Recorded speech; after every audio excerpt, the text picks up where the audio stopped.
या किसी सदगुरु के सामने, गुरुजन के सामने भी अगर आपने जाकर बोला और गुरु जी के सामने जाकर कह दिया, गुरुदेव जो आपने ज्ञान दिया,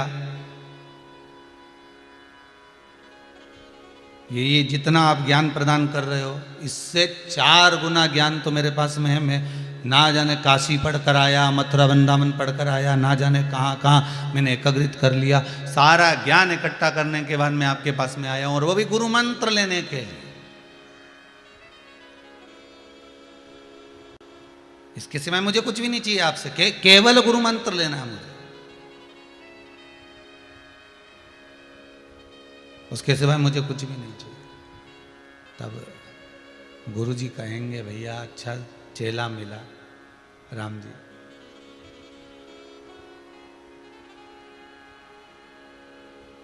बड़ा गजब का चेला मिला। होता है एक गुरु जी का एक चेला इतना आलसी, इतना आलसी, इतना आलसी,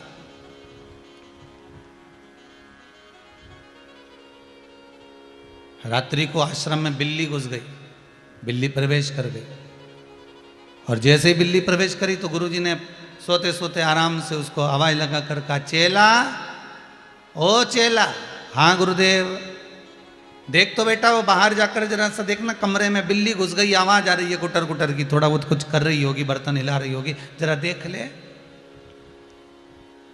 तो चेला आवाज लगा कर बोला, गुरुदेव मेरे को तो बिल्ली की आवाज आ ही नहीं रही है। गुरुजी ने कहा, अच्छी आफत हुई दादा। फिर गुरुजी ने कहा, बेटा बाहर पानी आ रहा है, गाय बंधी हुई है खूंटे से, उसको छोड़कर अंदर बांध दिया।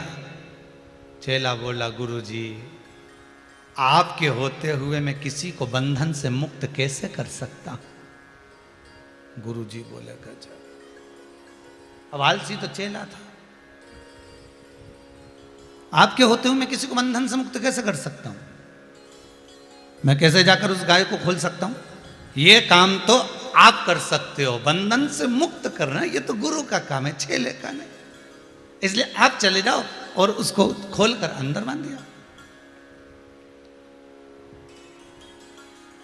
रात्रि हो गई, सोने लगे। अब नींद लगने लगी तो गुरुजी ने कहा, बेटा वो दिए की रोशनी को कम कर दे, थोड़ा दिया बंद कर दे। चेला बोला, गुरुजी आपने तो सिखाया है जिंदगी में लोगों के प्रकाश करो, अब मैं उठ के जाऊं और अंधकार करूं तो ये मुझे अच्छा थोड़ी ना लगेगा, ये तो गुरु ही कर सकता, ये गुरु के सिवा कोई नहीं कर सकता।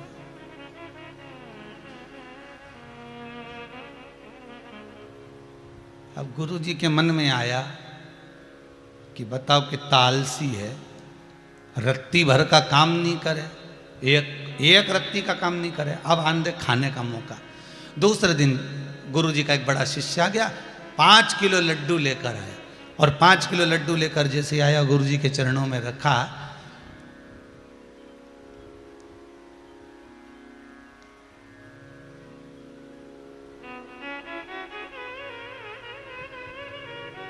और रखते से ही बड़े शिष्य ने छोटे शिष्य को बुलाया, आओ महाराज आप भी थोड़ा सा मीठा खा लीजिए।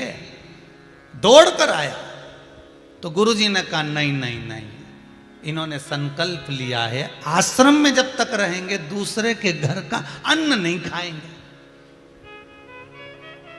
चेला ने मन में सोचा, बताओ गजब का हाल है, बड़ी मुश्किल से तो खाने को लड्डू मिला था आश्रम में इतने दिनों के बाद, और मालूम पड़े गुरुजी ने उसमें भी भांजी मार दी। गुरु के सम्मुख में, माता के सम्मुख में, पिता के सम्मुख में कभी ऊंचे शब्दों का संबोधन नहीं होना, कभी ऊंचे शब्दों का संबोधन ना हो, ना माता के सम्मुख में हो, ना पिता के सम्मुख में हो, ना गुरु के सम्मुख में हो। पर ब्रह्मा जी, तो ब्रह्मा जी ने पूछा तप साधना करो, दुनिया करती है, इतने सारे 33 कोटि देवता हैं, कोई ना कोई तप साधना करते ही रहते हैं, और भक्त लोग भी तप साधना करते हैं, आप भी तप साधना करो, मना कौन करता है। पर ब्रह्मा जी के सामने देवऋषि नारद ने जो संबोधन कहा कि तप साधना करूंगा तो ऐसी तप साधना करूंगा, ऐसी तप साधना करूंगा जैसी तप साधना कोई ना कर पाया हो, वो तप साधना मुझे करना।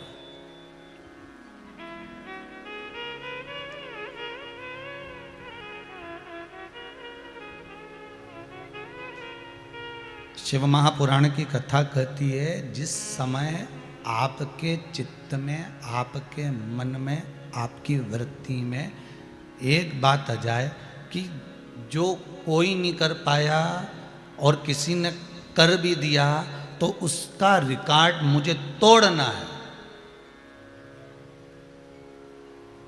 उसका रिकॉर्ड मुझे तोड़ना है, ऐसी तप साधना मुझे करना है। शिव पुराण कहती है कि किसी को नीचा दिखाकर, किसी को छोटा दिखाकर, किसी को थोड़ा सा भी नीचा दिखाकर अगर हम किसी भजन को कर रहे हैं, किसी तप साधना को कर रहे हैं, किसी संकीर्तन को कर रहे हैं, किसी अनुमोदन को कर रहे हैं, किसी स्मरण को कर रहे हैं, तो वो हमें सुख का भान नहीं दे सकता, वो हमें आनंद की अनुभूति नहीं दे सकता।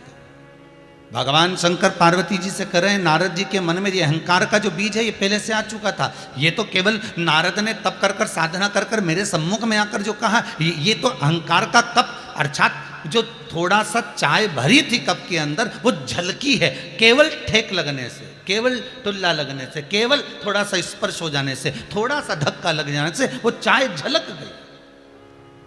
व्यक्ति के भीतर का अभिमान कब झलकता है, व्यक्ति के भीतर का अहंकार कब झलकता है?